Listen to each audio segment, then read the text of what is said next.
Thanks for listening. We're talking to Jillian Hentz. She's a communications manager specifically for the city of Seattle.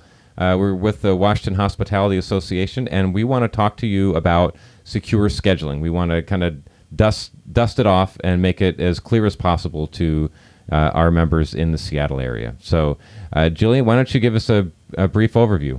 Sure. So in the spring and summer of 2016, the City Council in Seattle was working hard to put together a policy that would address work schedule stability, and they have called it the Secure Scheduling Ordinance. It was passed in September of 2016, and we worked really hard. Our government affairs team was in meetings and helping to update the policy so that we would have the best outcomes for employers and employees.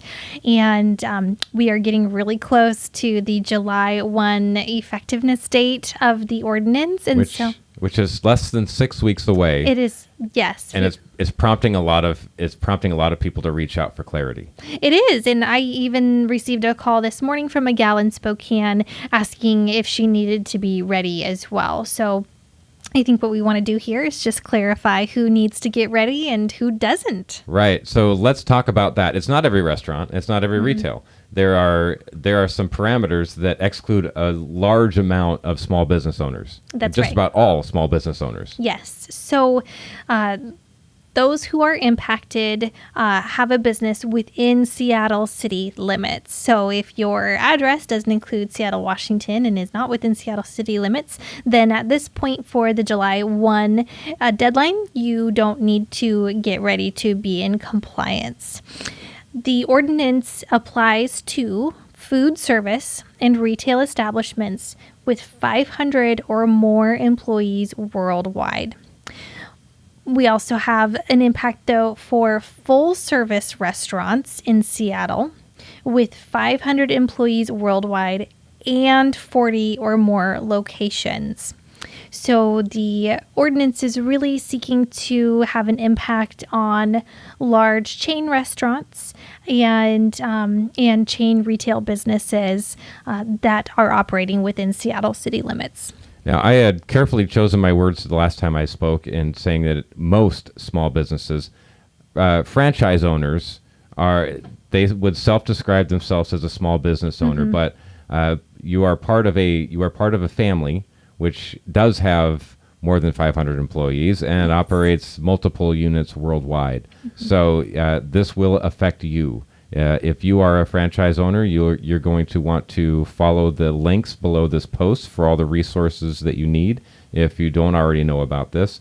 And those of you who might know a franchise owner or are interested in this in general, I think that you'll have an opportunity to dive deep. If we were to talk about this in detail, it would take us a half an hour and not even give you all the details. That's right. So what else, Jillian? What are the big takeaways here? So the big takeaways are that the Seattle City Council wants to make sure that workers have stable schedules. So the ordinance includes items like on the first day of work for a new hire, they need to walk out of your office with a sheet saying how many hours that they are estimated to work quarterly. There are rules about shift swaps, and whether it's employee-to-employee facilitated shift swaps or it's employer-to-employee facilitated shift swaps, there are rules about that. There are rules about any changes made to the worker's schedule after 14 days. The city wants you to post that schedule 14 days before the employee is supposed to come into work, and then any changes for that, you're going to be paying extra. And so there's this thing called premium pay that is built in the ordinance. So employers, if they participate in certain scheduling practices that are detailed within the ordinance, they will pay employees extra. And I also happen to know that there